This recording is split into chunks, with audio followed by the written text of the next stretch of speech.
Maybe I can do a little introduction of what of who we are and why we've started that project of doing those tools. We are practitioners, DOP, myself, Paul also, and Olivier is the DIT. And so we are shooting a film and TV series in the French industry.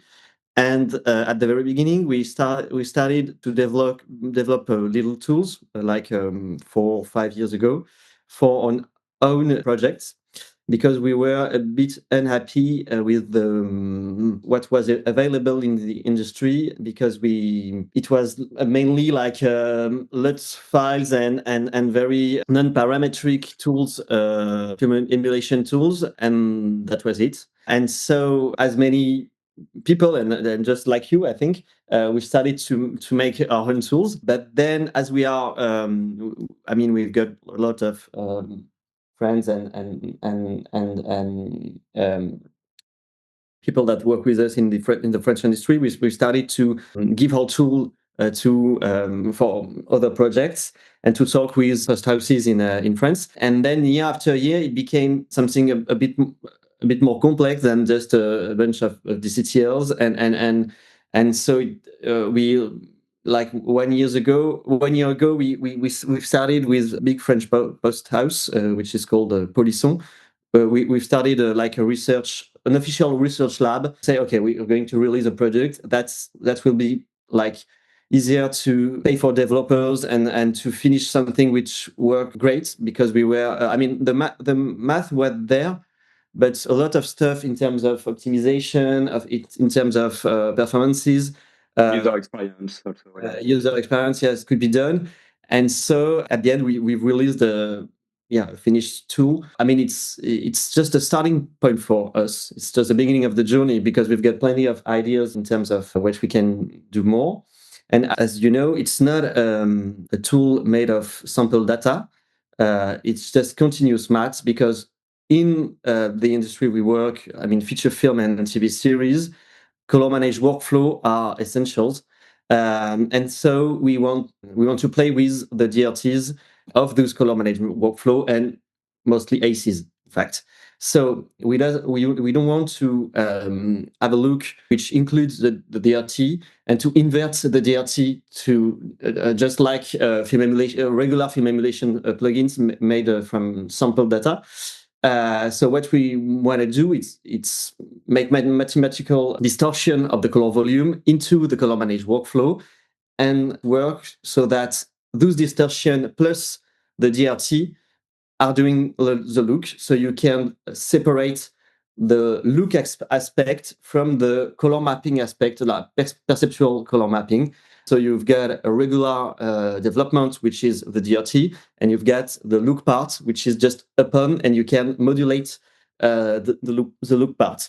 That's the better way to work, in our opinion, for not for every project, but it's very efficient on very big projects. When you've got a TV series with like 1,000 shots per episodic, you're very happy to be able to modulate your look into a DRT system which is very coherent, and do not have like the color mapping blended with the look, which can lead to absolutely terrific results in terms of looks. There's always no problem with that, but in terms of modularity, of plasticity, of exchanges with the VFX, with all the with the complete pipeline, it seems to us that's a nice way to work like that.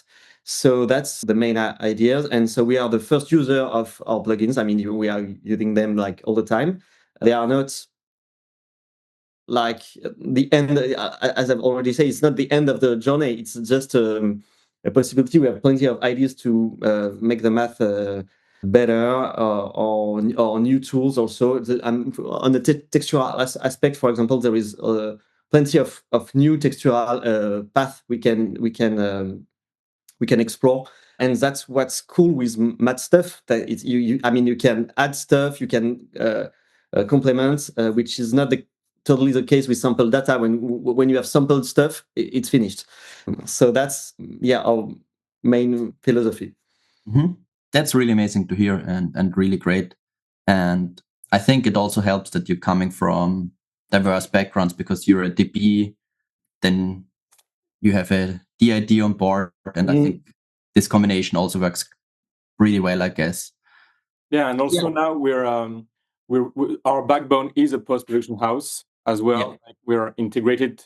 We're an independent research and development department inside a major post house. So we communicate a lot with what they need, how they use how they use the tools, what are the best practices, and that actually resonates with what Martin was saying, which is it's easy. It's an idea. It's an interesting idea to think that aesthetic stuff happened in the DRT, in the transformations towards the device, and some other tools have actually used that idea, and they have some great results sometimes artistically, but you have to think about the industrial processes. We are an industry. We do artistic operations and an artistic results within an industry, and when you think about, for instance, ACs, which is like a standard, but also other color managements, they're mainly backed by huge studios, by major players in the US and abroad, and that's why it made sense for us to work first with ACs. There is the way that you create the tool, and wherever it's going to be used and deployed, there is a way to use it in its, let's call it, native or privileged environment, preferred environment.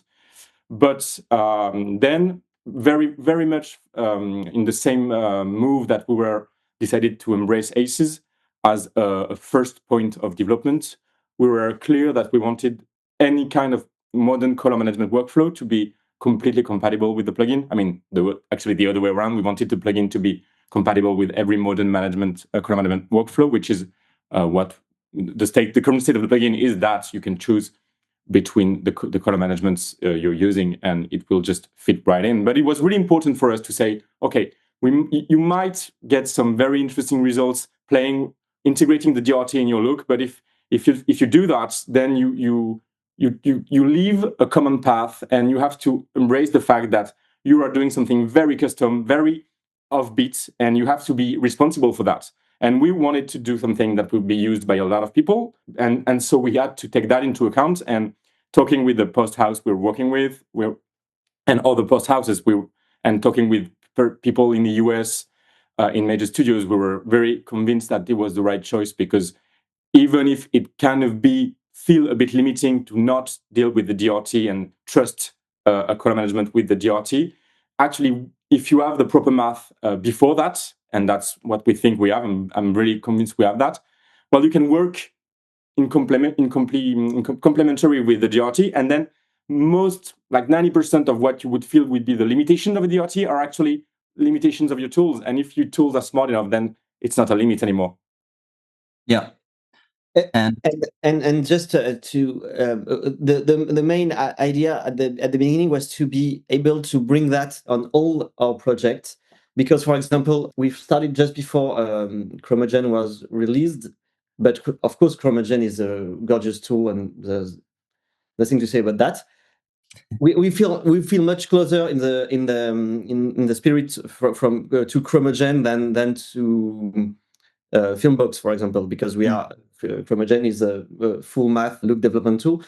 But in the French industry, if you have to rely on the fact that you are going to post-produce your project on base lights, I mean, there is not enough base lights in the post house, so that you can be sure that you are going to finish on base lights, or even look develop on base lights. So we wanted something that was independent from, do you have a base light or do you have a resolve, independent of any proprietary color management. That means not RCA. I mean, you can deal with RCM, but the good thing with ACs is that you can be sure that anyhow you will manage to make any post house to work with ACs.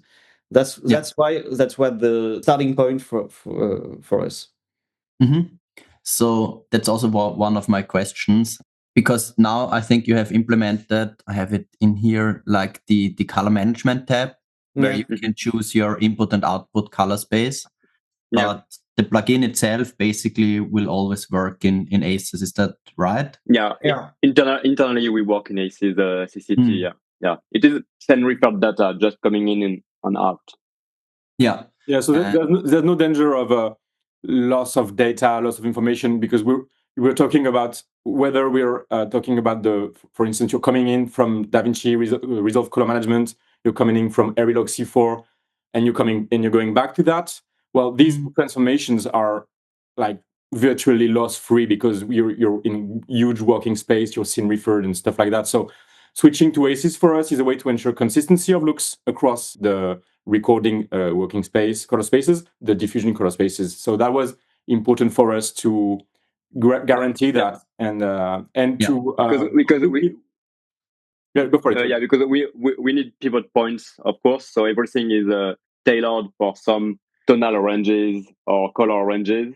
But actually, so it is lossless, but there are a lot of challenges to come from color spaces to others, particularly about out of gamut values. We are actually working on improvements on that because, as you see in the color management tab today, you got a checkbox to apply ACES reference gamut compress. Yeah. And today you need to tick that for at least the first plugin in the flow, just to get this out of ACES gamut values inside the gamut. And we are looking for improving that in the few weeks to come. There's very interesting stuff to do in terms of gamut compression, because that's the main difference between having your own DRT when you can deal freely with extreme values, and having to deal with color managed workflow where you can be in tricky situations with out of gamut values, but we love that flexibility, going between different color management. But so we are working on our own gamut compression to have something that is a bit more more elegant and maybe aesthetically interesting. Yeah, nice. Because I think that's one of the big, or how to say, lot of questions that I got, because people always ask about my opinion too, which is really great at one point, but also really tough sometimes. Because especially now, because in 2025 there are so many plugins coming out, and what I feel is that a lot of, how to say it, people who are maybe working on, in quote, smaller projects, or not like the big, or not working in big post houses, but are freelancers and have their own workstation. I think there are a lot of colorists working like that at the moment, ranging from very small jobs to also pretty big ones, but not like studio level stuff, because you can't handle this on your own. And I feel like not many people are working in ACES, and there's also a lot of, I don't know how to say it. There's a lot of groups, or like some specific groups, who actually, in quotes, hate ACES. Hate is always such a word, but because of all this gamut compression and stuff like that. And I think a lot of people, especially, like the smaller ones, are working in Resolve Color Manage, but at the same time, if you're talking to people who are working at really big post houses, like, I don't know, Company 3, Photocam, whatever, like the biggest players, hardly anyone works in DaVinci, in RCM2, or like the Resolve Color Managed workflow. And I think that's a really tricky situation you can come in, because I totally get your point, and I feel it. I think it's amazing that you actually committed to ACES, to be independent of Basslight and Resolve, and I totally get that's why why you've chosen it. And I think now it's a good time to educate people. That's actually a good it's thing, just an exchange, and I think it's also really, really great from you guys that you say, we know there's some problems with ACES, with the gamut compression. We're working on that, and you're committing to that, and you're not hiding the fact, and you're not, I don't know.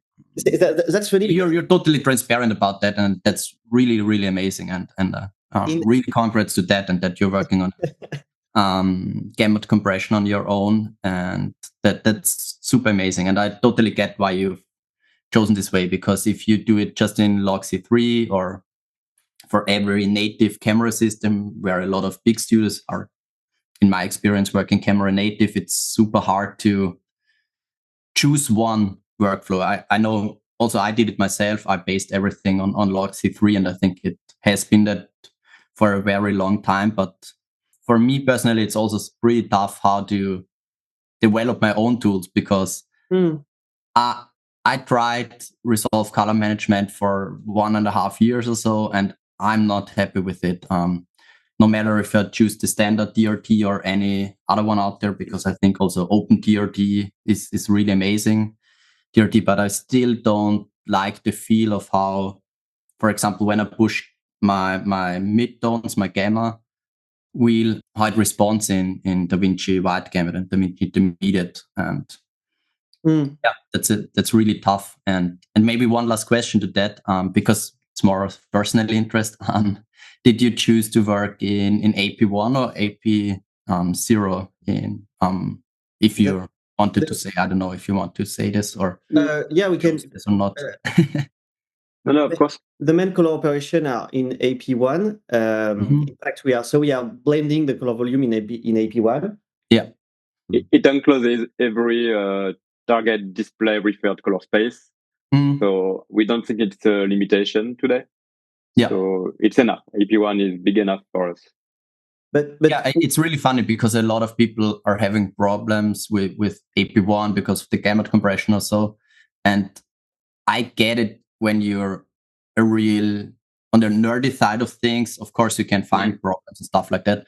Yeah. But I've never experienced a problem, even really big jobs, when using the reference gamut compression. I think it's very amazing, and it works well. And it's enough, but we got some problems, I think, with these very high saturated colors. Yeah. With the reference gamut compress, it gets saturated to white, and it's okay. I mean, for a lot of cases, it's you can work with that, and with a loop behind that, you can bring back these colors. But that's why we started to work on this new gamut compress of our own, is to keep this saturation, or maybe give choice to the user.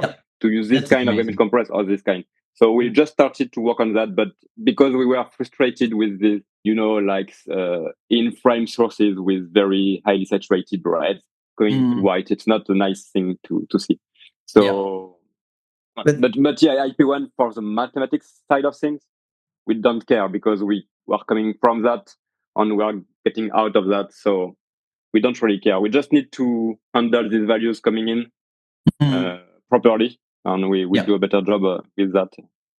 That's awesome. But bouncing back on what you just said, Nico, I think it makes a broad point for us. You said if you're a really nerdy person, you're going to see some defects with the gamut compress, but in day-to-day operations, you might not. And it's actually a really good example of what's been driving us and also sometimes making us crazy, which is that we keep balancing the purity of like color science, math, making the cleanest math possible, taking the most scientific approach to stuff on one hand, and on another hand, and it's been like that for years now, since we started developing, and I think it will never stop.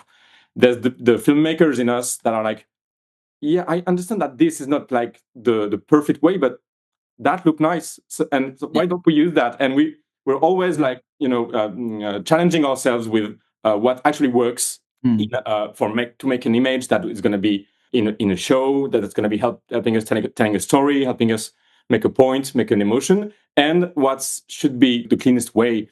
And it's always, and we're always like changing sides and just challenging our choices. And I think that's what makes the work we do. That's one of the specificities of what we do here in HAL-Picture, which is that we're really bringing both of these considerations together, and I think it's for the best. Sometimes it makes us stay really late at night trying to figure something out and just arguing over the group chats, but at the end of the day or the night, it actually makes the tools better as in terms of color science and in terms of what is going to be like when you use it on set, when prepping a look. And that's what's been for me like one of the most interesting parts of this group work. And we've integrated some new persons this year. We have a fantastic color scientist that is working with us, Antoine, and he's been really on the whole science side of things, but also he's been a director. He's done some art studies as well. So he's really like everybody has like these two sides inside of them, and we're just trying to make this serve the project as best as we can.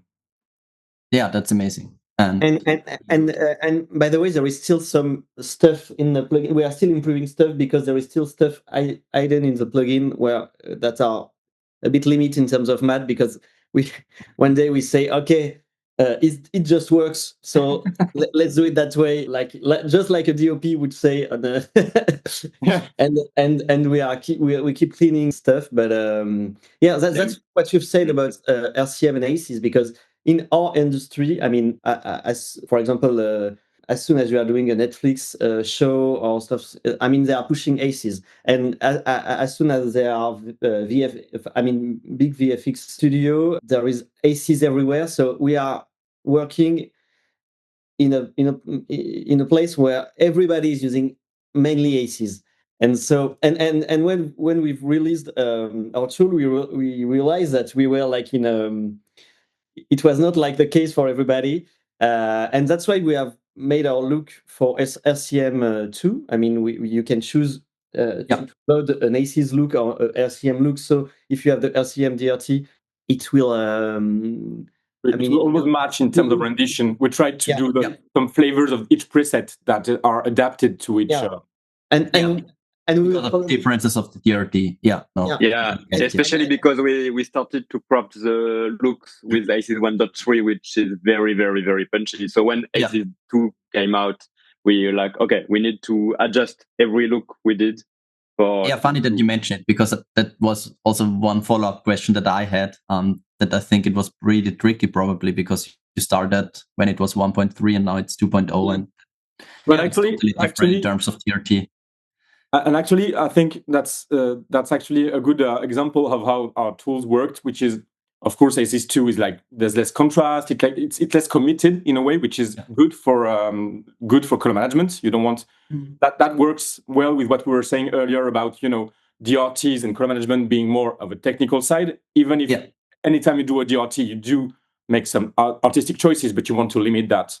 And ACES 2 really they made a huge progress on that side. I think the work on ACES 2 is pretty amazing, what they've done between 1.3 and 2. Yeah. And so when we started, had all our look library, our preset library, which was in ACES 1.3, and when we started trying to, basically we were like, okay, we need to have flavors of each preset that will accommodate for each DRT, so that we have the same feeling of the look.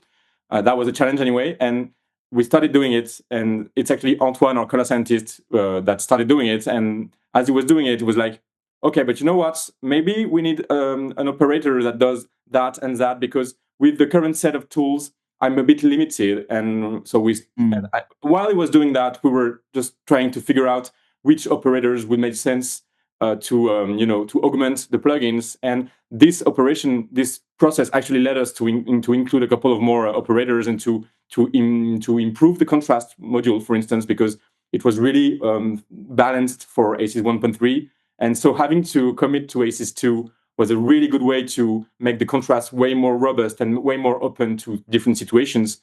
And at the end of the process, going from ACES 2 to RCM was actually way easier, because most of the job had already been done. And that's it. I think it's a good illustration of how continuous math and proper algorithm and algorithmic logic, instead of bashing sampling data, will help you in the long run. Because in the long run, once you have your healthy basis of math and you understand how they're working, well, it's just about tuning them, calibrating them, and maybe once in a while just adding a new stuff. But it really helped us out and comforted us in the choice we'd taken that far.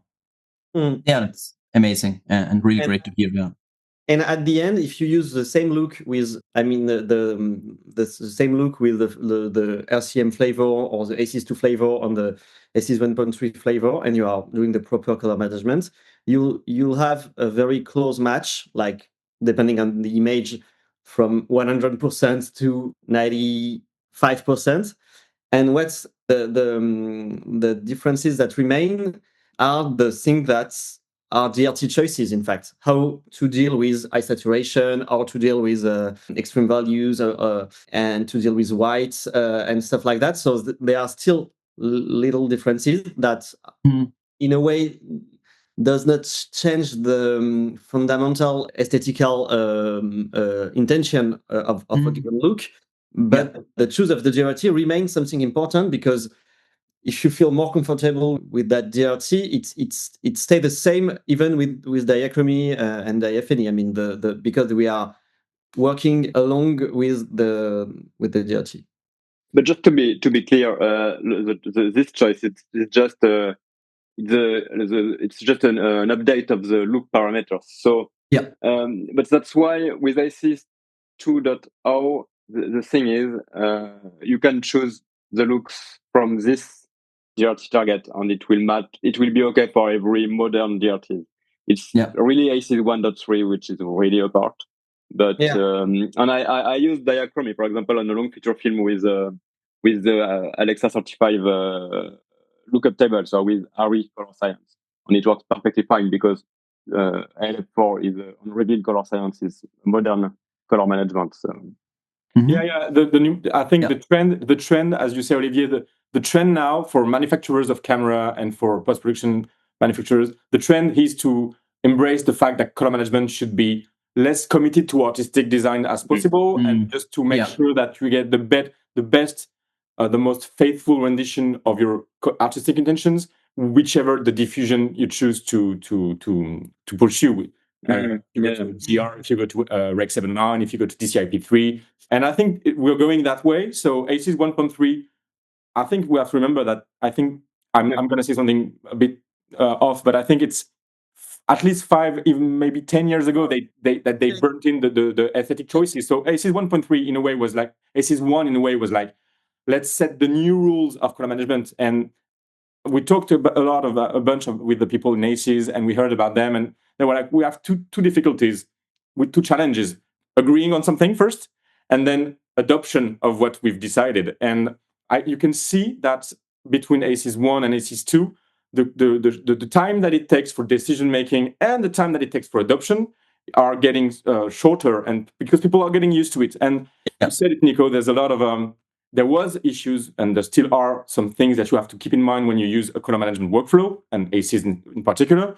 There was also a lot of misconceptions at some point, because there's a lot of when we moved to digital filmmaking, in basically we kind of lost. I mean, I say we, but I'm like young enough not to shot a lot of film, but people that were used to film kind of lost of references, and we lost a lot of. I mean, we started in a new environment without a lot of knowledge. Whereas in the agentic world, we had like 70 to 100 years of research experience, not only like theoretical experience, but also like using the medium, And moving on to digital was a bit of a new world, with a lot of positive and a lot of negative sides to that. And I think we're just catching up to that. The people and structures and companies that are making this effort to build up new common ground, new ideas, new resources, new learning centers. And you said you talked about pedagogy at some point. That's one of the ideas that we've had for a long time, and that we're trying to bring into HAL-Picture, which is we do the tools, we're trying to make them as best we can. We try not to hide too much their flows and what we're working on, because, well, we're users of these tools as well, and we want them to be the cleanest versions that it can be, and we want people to be aware when there's some quirks. But also we want to keep putting our voice in the conversation, and if we have stuff that is interesting for people to maybe learn about or to enrich their knowledge, we'll try and share that. So we're also trying to. I think there's these two efforts to be made, which is building tools, improving the state of the art, but also like spreading the word, talking about it. And that's for this kind of conversation that we're having is exactly that. we have ideas, we have opinions, there are things that we think we know for sure, but we also can question that and exchange about it, and that's really what makes it even more fun. Actually, we're not just ourselves in a silo, just doing our tools and trying to improve them and working on our films, but we also want to be part of the conversation. No, that's totally amazing, and I think you touched on a lot of really good points, which are probably, even if we tackle them one by one, each one would be probably a conversation about an hour. But I totally agree. I think I didn't talk too much with people who are involved in ACES, but I still know, I think there was a talk from JC, from Joachim Sell, the color scientist back in the days, for Roger Deakins, who said that they baked in, I think it was a Fuji emulation on purpose, because every DP who they worked with was used to this strong contrast curve of a film print emulation. Because, as you said, back in the days, there was a system with film, everybody knew it, everybody was used to it, they knew how they have to light for the film print out, and that's it. And that's why they baked it into ACES, and it totally makes sense. And now we moved on, I don't know, 20 years or so, and now we're more in the digital finishing, and film prints are more the exception than the rule nowadays, because we all know how expensive they are. We all know that there are not, at least in Europe, many cinemas who can even have a film projector and stuff like that. And that's totally amazing that you're aware of that you communicate that, and that you're even part of it. And I think it's also really amazing that you're open to this conversation and open to saying, that's how we build it, that's why we build it. And that's super amazing, because I personally feel like, and that's the opinion that resonates not so well nowadays with a lot of people online, is that a lot of people who are building tools, no matter if they're OFX or DCTLs, everybody wants to hide what they're actually doing. And I don't feel that's a good place to be in our community. And I feel that's a really sad trend we're moving to at the moment, because on one point, I think there are so many people who are coding stuff now, and there are a lot of bright people, but there are at the same time a lot of people who are just repackaging stuff, or even in quotes, stealing open source stuff and selling it for a lot of money. And I don't really get it, why we moved with this. We're essentially a very niche industry, like in post-production color grading, and now it kind of moved to a, I don't know, industry where everyone thinks he can just make a quick cash grab by providing some tools. Off we go.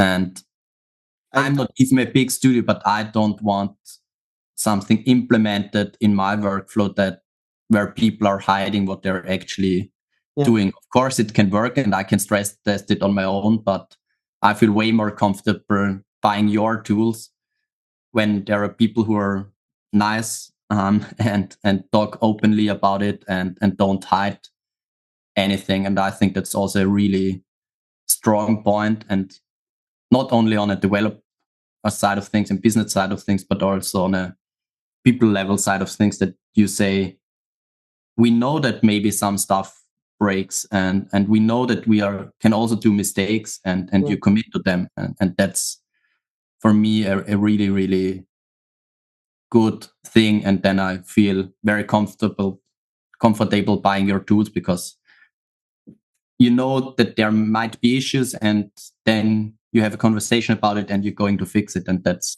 really amazing. What actually a developer or software company should be like that, in my personal opinion.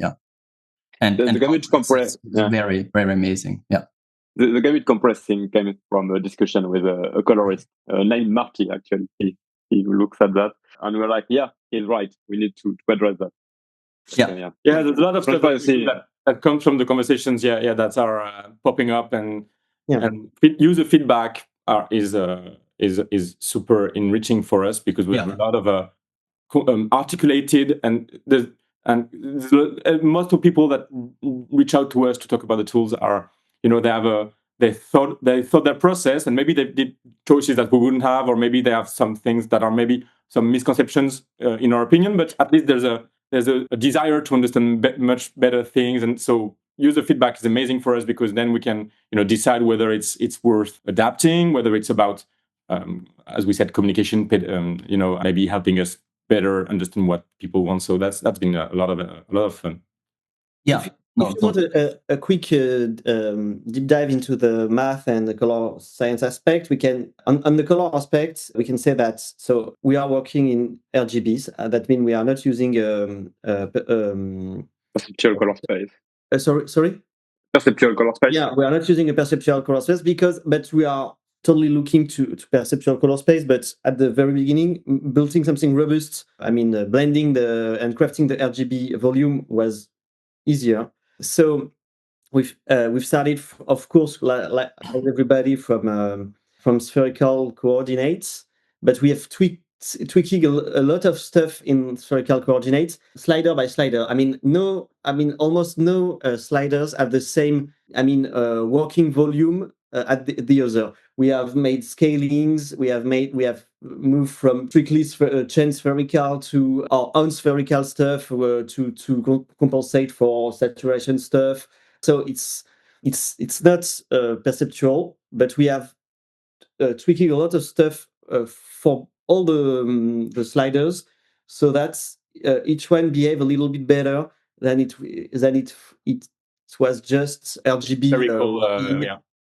So and they are simple sliders like brightness or color density that are, you can understand. You can understand how it works, and there are more complex ones, just like low saturation, which is combination of stuff. Combination of plenty of stuff, bleach, stuff like that. So they go for very simple math to a bit more complex, and then after on that all that 3D stuff, like volume stuff, there are a smoothing algorithm on the top of everything, so that you can move your slider very far. At the end, you will break your signal because there is noise in your camera, and noise appears. But it's not. It's more out. Everything is breakable as we learn. The math that breaks. It's more like so the smoothing algorithm and the smoothing algorithm is easier to make, but because we are an OFX plugin and we have a lot of memory optimization and stuff like that, it will be very, very difficult or impossible to do that in a DCTL, because we have a lot of performance optimization that are not possible in DCTLs. And on the textural aspect, and just after that, I'll need to leave, but you can continue as long as you want. On the textural aspect, it's all math too. Grain is generated mathematically. It's just random noise, like white noise, several layers of white noise, and there is a correlation algorithm between the noise, and that correlation algorithm is created the clusters of grain that make it feel like it's grain, and it's very, very, very close to grain, like even sometimes closer than because all the scans are doing as different.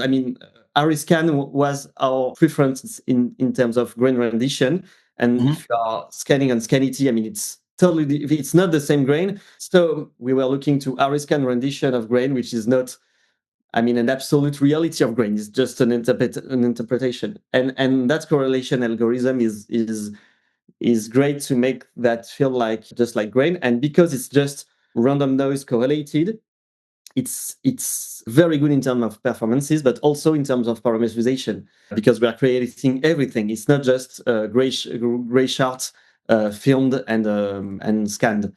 And on that, we also have a lot of ideas that we can play with temporal aspects of that noise, and we can play with a lot of parameters. That's because we are generating everything. Halation and diffusion is quite it's quite normal. We are improving the halation these days, and we are going to release something better in a few days. Diffusion too, yeah. And diffusion too, but the main thing is like we don't want the diffusion to be called just classic soft or Hollywood Blackmagic or stuff like that. We are happy that you can deal with the phenomenon. I mean, it's an halo effect or it's a flare effect, or if something in between those two things, and you can slide from one to another. And there are presets that move the sliders to say, okay, a classic soft, it's much more an halo effect. It's a small size of halo effects, but you can say, okay, I'm loading classic soft tendencies, and then I'm tricking them, because as DOP we are like struggle with mysticism and with, I mean, complex names of filters and cameras and stuff like that, and it's great to have just the aesthetical phenomena. And we are also very happy with our frequency separation, which is because we like the texture equalizer of Buzzlight, of course, but in fact there is some thing that we don't like, for example, because it's a mathematical concept which is called the Laplacian pyramid, which is something very common. You've got an issue with the smaller, with the threshold of the smaller. Details. Or The smaller what? Sorry. Details or Yeah, the smaller details you can get. I mean, it cannot get as smaller as you want, because it depends of the smallest level of blur you can generate, because it's subtraction of a blurred layer.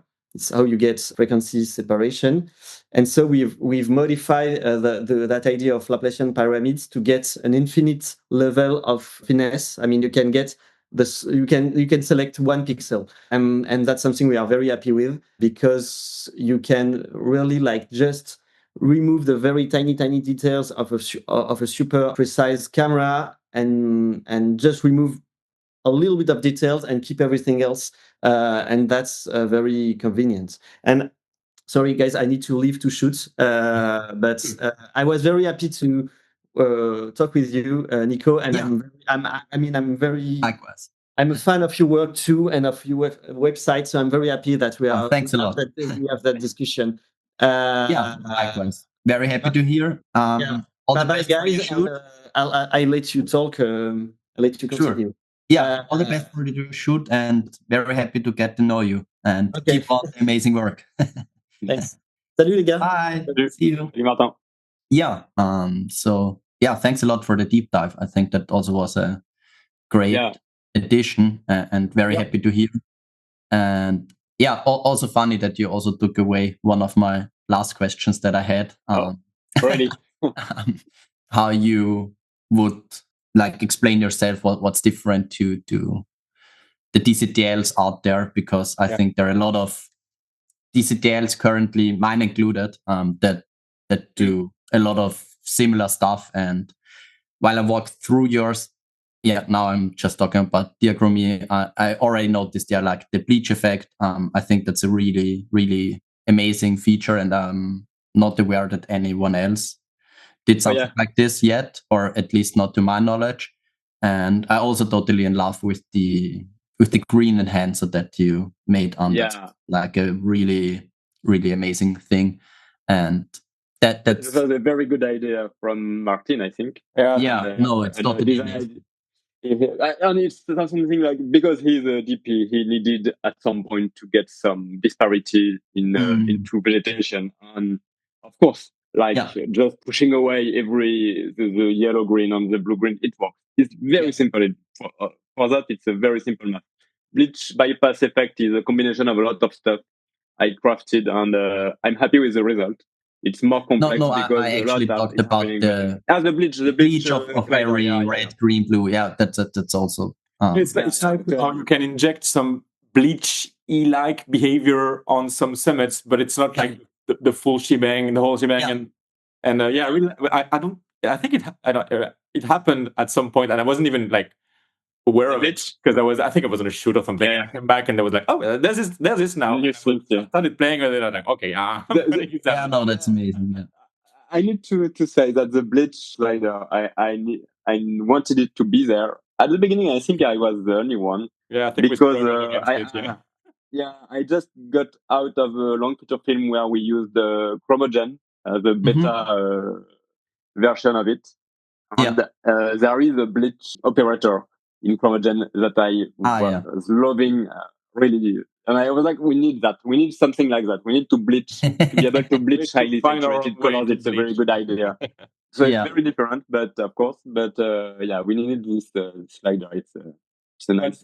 You mentioned we talk a lot about Chromogen, which is like for us a staple of look development, and the philosophy is amazing. And it's really some people when reacting to our tools compare us to Chromogen, and sometimes it's like, well, Chromogen is way better, and we're like, obviously, but also thanks for the comparison, because when we actually started, and our inspirations, the people that made us go down this path, for me anyway, and I think Olivier and Martin as well, that was basically Steve Yedlin's whole display prep demo and so on.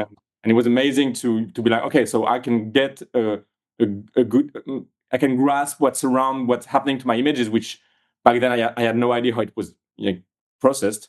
And Daniele from Filmlights as well is like all his preaching, all his work about talking about what's behind the tools and stuff like that.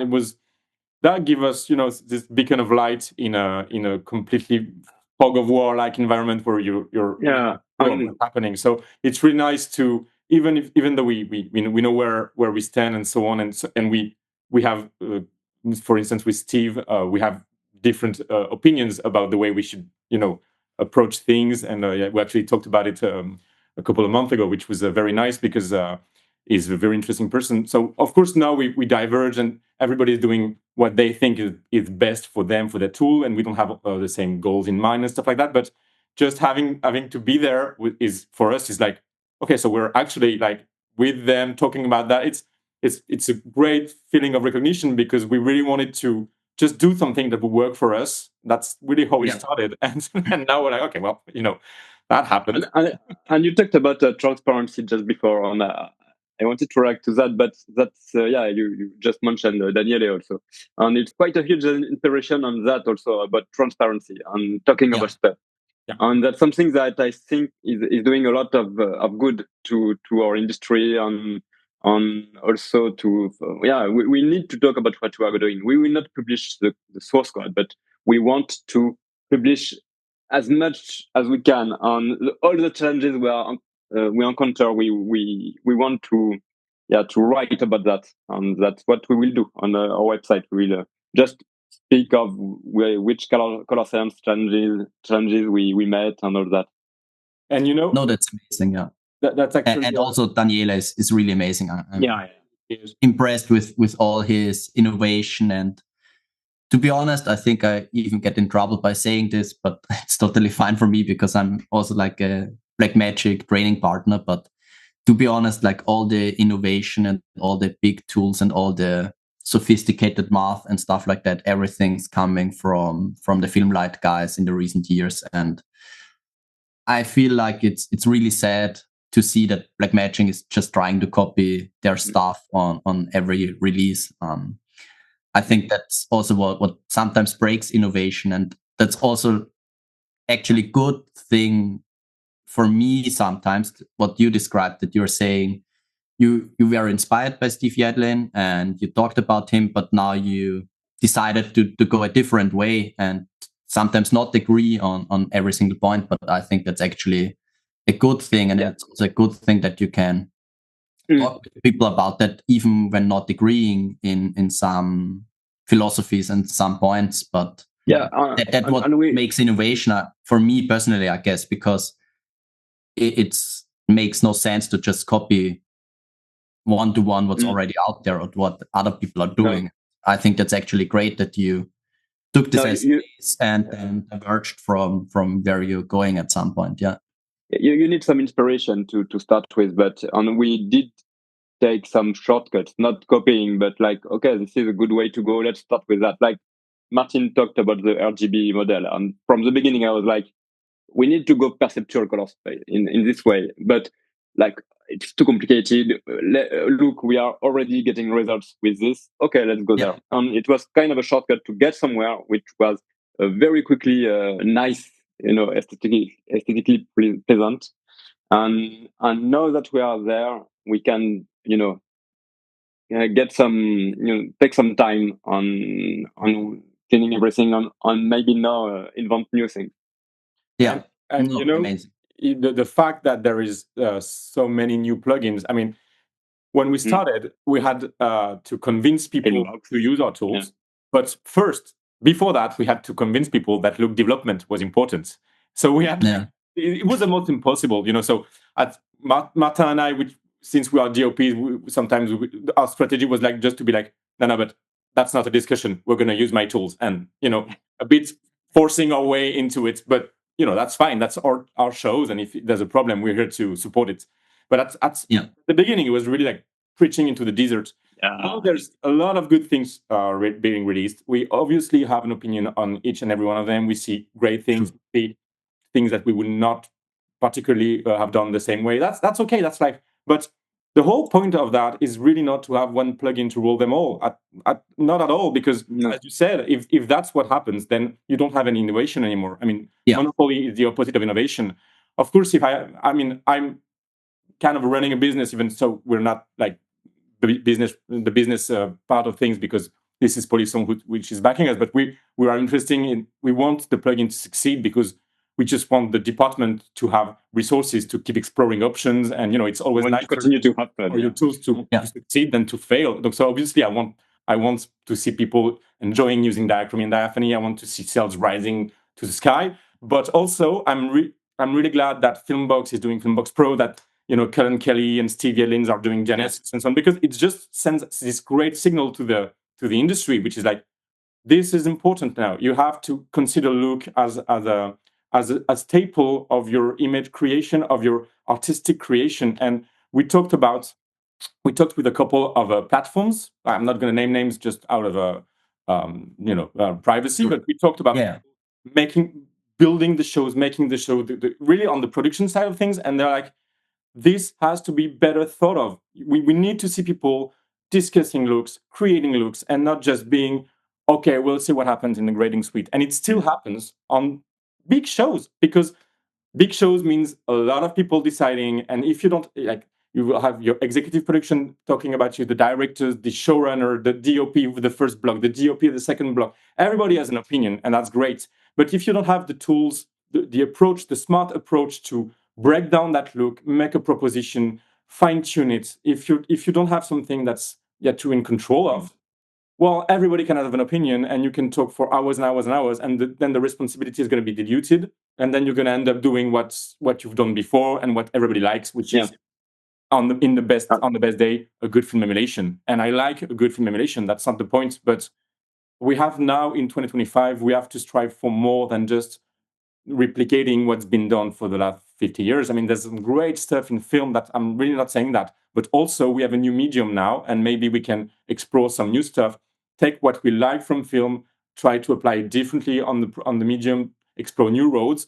And the idea at the end is you can do the widest range of directions possible, and you're in control because you're the user, you're the look crafter, you're in charge of the artistic intention. And that's really super enthusiastic to see that it bubbles, you know, that's happening. Yeah, no, totally agree. And I think another great thing is that people are, because I think back in the days, people were aware that they didn't have like a show lot to shoot with, because they had in mind how it will look printed and lied to that.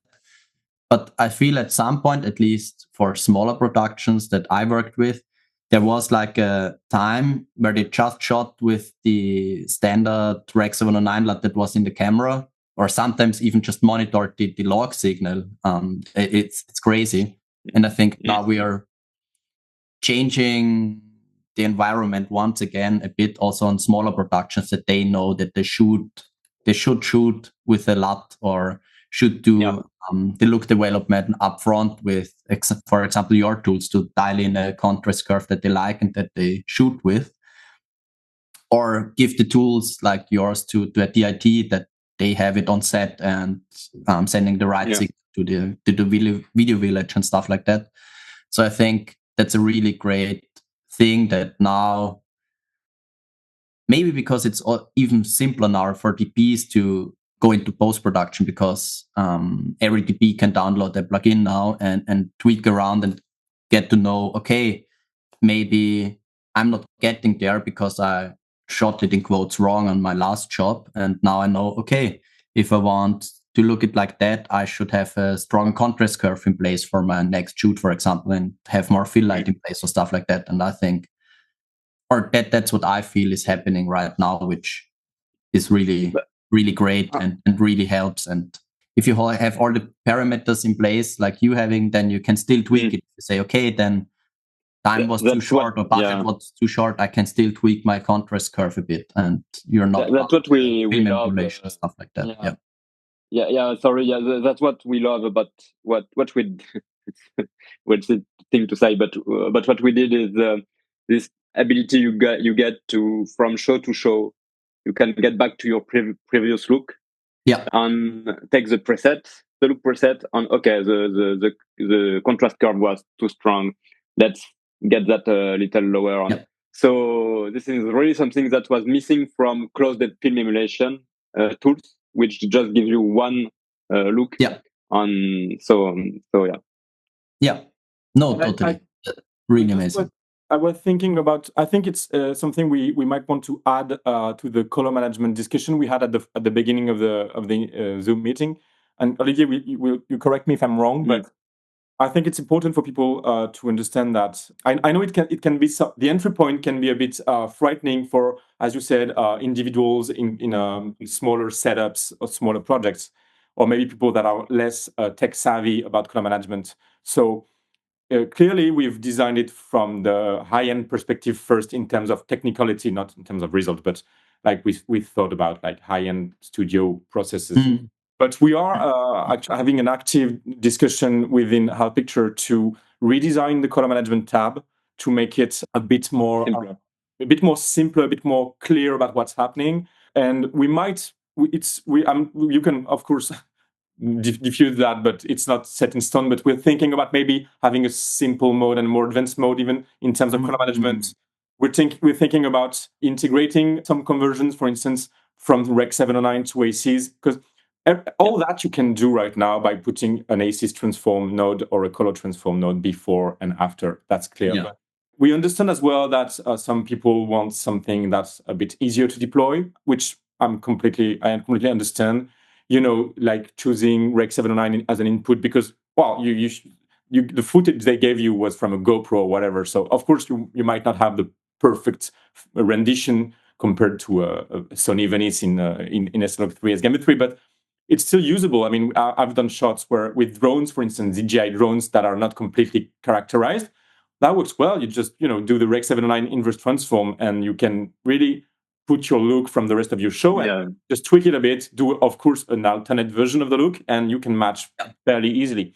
But so we're looking into redesigning the color management section because everything now is doable right now as of today with color space transforms, ACs transforms. Yeah. We've done a lot of documentation on that on our quick start guides, our tutorial video tutorials. I think the color management video is not out yet, but it's so it's doable yet, but it's doable as of today. But we're looking forward to making it a bit less black boxy, actually, and a bit less. This is only for people, like we want people to. It's a fine balance, and we have a lot of discussions with Olivier about which because we want to use we want to use the proper terms like scene referred stuff like that. But we also know that some people that can be something a bit they don't like not understand what's happening behind it, but they're a bit unclear or it's a bit frightening. So we're trying to find the right balance, and there's definitely I think at the end of the first quarter of 2020 or something like we that. Understand. Yeah, we as a DIT, I'm quite fluent with this color space transitions and conversions. It's my job. I mean, so on Paul and Martin understand that also, but because they are quite techy, but also they are working in color managed workflows all the time because it's their projects and they do what they want about that. But we understand that we need to be more accessible, And I did put Diaphanie on a project which was Rec 709 because it was short feature film animated, drone. Sure. My sister was the director actually, and she asked me, do you know some plugins that is doing grain? I was like, yeah, I know one. Let's try it. And I did all the Rec 709 to inverse DRT with color space conversion to Diaphanie on out back to Rec 709. It works very well. So we just need to put that into the plugin, and it will be really easy for everyone to. Because the fact that it's not on the drop-down menu in the current version might make people think, okay, it's not Rec 709 compatible. You know what I mean? So sure. It's always better to be in log. You know that. I know that everybody knows that. But sometimes you don't have a choice. Action cam, stuff like that. Or documentary work. You want a faster workflow, whatever. No, it's fine. So we're thinking about that. So that's people are not like, okay, it's just for high-end people that are looking down on us. No. It's everything is doable as long as you have the proper color space for that. Color management will move. Yeah. Awesome. So I think we tackled a lot of different topics, and we had a great conversation about also the nitty-gritty, how you build stuff and how you came up with it, and also some general industry trends, I guess. So should we end it here, or do you want to honestly add something more? Or I don't think we have any. I mean, we could talk about it, obviously, but I think we covered a lot of things we wanted to say, and your questions were really laser focused on what we had in mind as well. So that's nice. Awesome.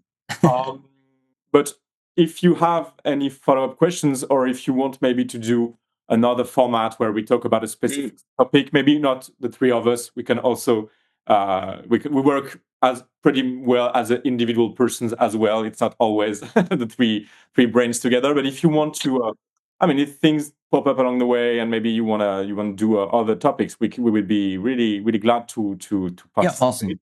But for that first, totally. General layout, I think we covered a lot of things. That was pretty cool. Yeah, that's awesome. Yeah, no, really great conversation. And maybe if some questions pop up in the comment section, or if I get feedback from members on the website, I'm happy to forward them to you, or we can even do like a short 15 or 20 minutes thing. No problem. To answer all of them, because maybe it helps you, maybe it helps all other people out there. And that's also will help us, probably a beautiful thing, that everybody has probably different questions or facing different challenges. Yeah, definitely. Of course, we every exposure with people that are familiar with what we do and have interesting stuff to do, such as yourself, we're delighted to take, because it's more visibility. But also, I think we just like talking about this shit. So sure. Shoot anytime you need, and I noticed. Never have the time. The trio will be there. And we need to think to send you the articles we will publish on our website, because I think it will be very interesting to read. Yeah, we got one about scene repair actually coming out. Written by Antoine. And I think it's a very deep dive. A deep dive on.